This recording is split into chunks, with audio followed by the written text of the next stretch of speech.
Hi everybody, today I'm smoking my ribeye pork steaks with 100% Knotty Wood BBQ almond cabernet pellets.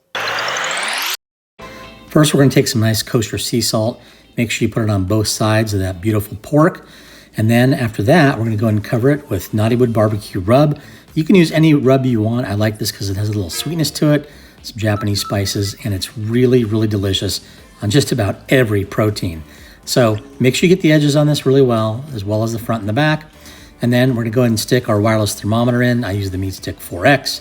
Put it on our Pit Boss pellet grill using our 100% Knotty Wood BBQ almond cabernet wine pellets that are fantastic. Smoke it for an hour at 180 degrees. Then we're gonna go ahead and use our Hexclad pan and cover that with some more Knotty Wood BBQ rub.